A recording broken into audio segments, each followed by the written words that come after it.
A gente precisa ser sempre coerente, né? O futebol ele tem um imponderável, pode acontecer qualquer coisa, mas assim, na análise fria, eu inclusive encaro esse time do Flamengo, esse elenco do Flamengo, o melhor do Flamengo nessa era do Flamengo. O que eu quero dizer com isso? Você diz a era 19 pra cá? 19, 20, 21, 22, 23, 24, 25, onde a gente está. O Flamengo nunca teve um elenco tão recheado quanto está tendo em 2025.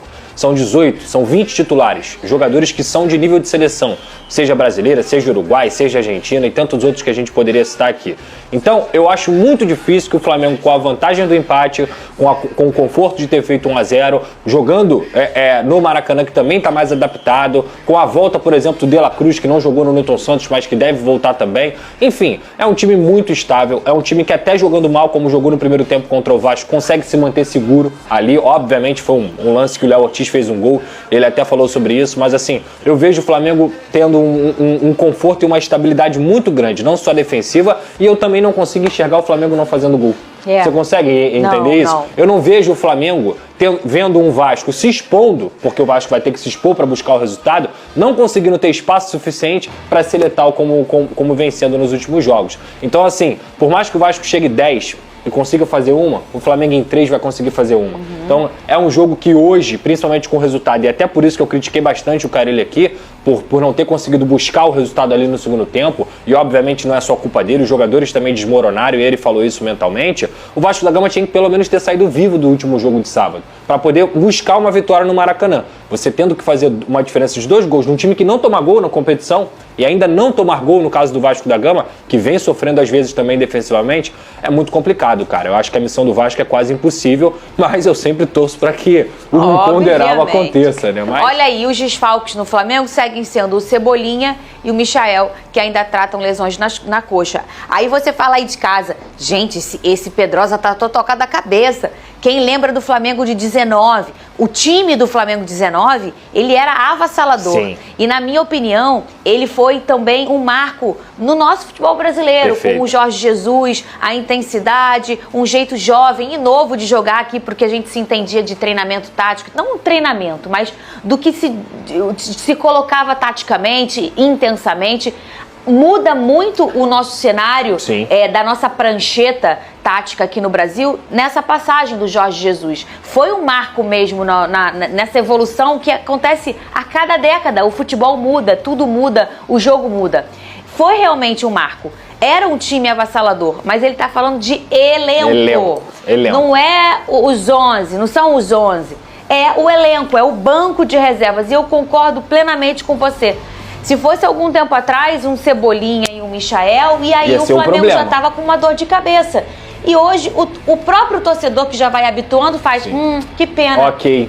Mas ele sabe que ele tem uma opção no banco. Porque tem o Luiz Araújo e Plata, que são 2 pontas também qualificadíssimos dentro do futebol brasileiro. E quando eu falo isso, se a gente for pegar aquele 11 do Flamengo lá de 2019, as pessoas podem até me ajudar. Diego Alves, Rafinha, Pablo Mari, Rodrigo Caio, Felipe Luiz, Willian Arão, Gerson, Everton Ribeiro, Arrascaeta, Bruno Henrique e Gabigol. Isso. Esse era o time. Se for comparar com o time de hoje, eu ainda acho que o time 11 contra 11, o de 2019 ganha. Mas vai olhar pro banco, era Lincoln, que inclusive a torcida do Flamengo tem bronca porque ele perdeu o gol lá no Mundial contra o Liverpool. O Reinier, que até entrava bem, mas é um garoto também que não chega perto de outras peças que o Flamengo tem. E na época ainda era uma promessa. Eram muitos garotos ainda, eram jogadores que não eram certeza ainda naquele banco de reservas. Então o time titular muitas vezes decidia. Tanto é que o Jorge Jesus não poupava.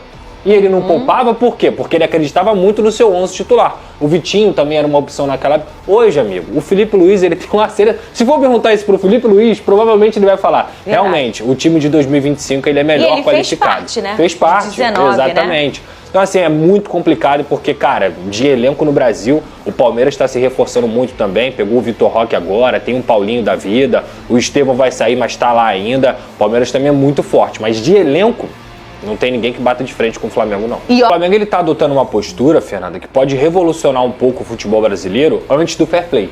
Porque pra mim, quando as pessoas falam sobre fair play financeiro, é muito mais pra isso. É pra você conseguir segurar os caloteiros. E quando eu digo os caloteiros, gente, eu não tô falando do Inter, do Corinthians, do Vasco.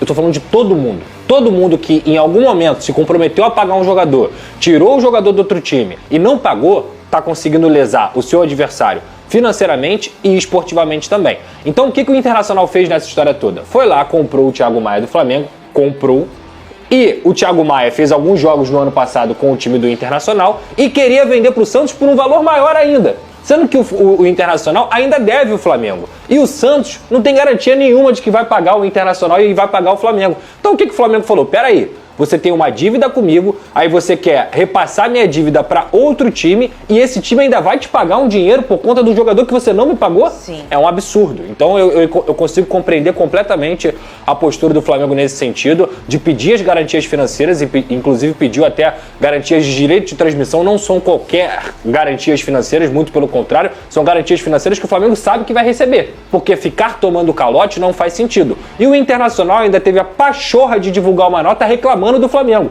Ou seja, o Internacional sentou no restaurante, comeu, não pagou a conta e tá reclamando. Então assim, cara, desculpa, não tem como de forma alguma não entender o lado do Flamengo. O voucher. Agora, essa pressão que o pai do Gerson fez por uma renovação de contrato, alegando que abriu mão disso ou daquilo outro, como se o jogador tivesse sido obrigado a voltar ao Brasil quando ele quis deixar o time francês, o Olympique de Marseille, para voltar ao Brasil. E o Flamengo falou, pagou 15 bilhões de euros ao Olympique, ou seja, não veio de graça, como se diz, né? Então, o Flamengo teve que fazer um investimento e teve que se adequar às condições salariais de um país onde a moeda corrente não é o euro, é o dólar, é o real, não é o dólar nem o euro. Então, essa conversa aconteceu, ele vai apresentar uma proposta, mas numa das conversas preliminares chegou-se a se falar sobre um contrato vitalício, algo que, pelo que eu apurei, o Flamengo não tem nem a menor ideia do que seria um contrato vitalício. Como é que é isso? Até a morte? Até parar de jogar? Quem determina quando o cara para de jogar? Né? O Zico poderia ter um contrato vitalício com o Flamengo, até acho que seria razoável, mas não tem sentido algum outro ter um contrato vitalício, né? Como é que funciona isso? Você chega com 45 anos, não, eu quero continuar jogando, não quero parar não. Mas você não tem condição de estar machucado, não, mas eu sou atleta do clube, tenho um contrato vitalício. Seria assim? Negócio meio confuso. O fato é que o Arrascaeta, até eu mostro os números aí nesse post, ele tem uma participação que caiu muito em assiduidade, número de jogos, fisicamente vira e mexe, não está bem, nesse momento não está bem nem tecnicamente, é uma piada, né? Uma tentativa de renovação agora do jogador com o contrato até o final do ano que vem, e ele vai ter ao final desse compromisso 32 anos e meio, ele faz 31 agora no meio do ano, acho que 1º de junho vai fazer 31, então ele vai ter 32 anos e meio. Por que renovar o contrato agora? O Flamengo não vai renovar o contrato. A informação que eu tenho é que o Flamengo vai conversar, o Flamengo não vai falar isso, claro, mas não deve renovar o contrato do jogador nesse momento. Vai discutir isso lá na frente. Inclusive, pelo que eu soube também, eles vão reunir todas as informações relativas ao desempenho do atleta, questões não só de estatística, né? Minutagem, assiduidade nos jogos, mas aspectos físicos também, informações da fisiologia, preparação física, departamento médico, o que for, para montar esse pacote e apresentar, olha, na negociação, olha aqui, essa é a situação. Por que eu vou renovar? Não faz sentido. São duas coisas distintas, tá? O talento do jogador e aquilo que ele pode entregar, aquilo que ele tem conseguido entregar. Não faz sentido renovação nenhuma, isso tem que ser uma relação profissional e, pelo que eu consegui apurar, o Flamengo não vai ter uma relação paternalista, vai ter uma relação profissional. E é para isso que veio, inclusive o diretor lá de fora, que é o Boto, está correto. Estará correto se mantiver essa postura.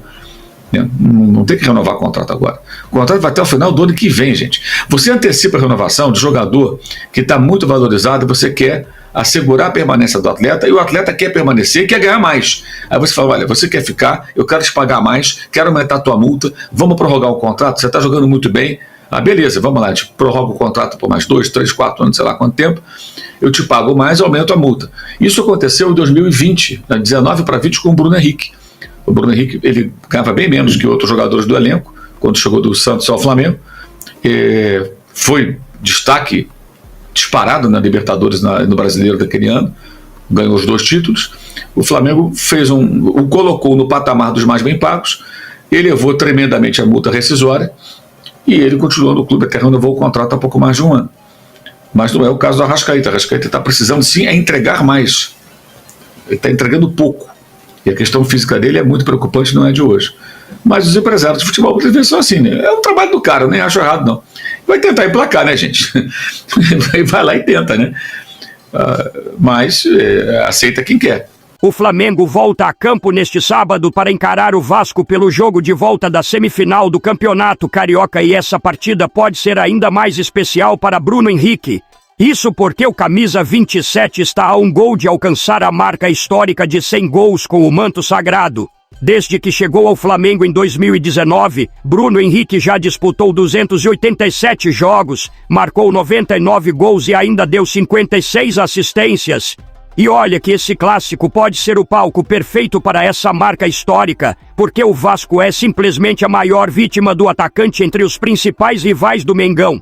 Em 21 jogos contra o Vasco, ele já balançou as redes 10 vezes e agora pode aumentar ainda mais esse número.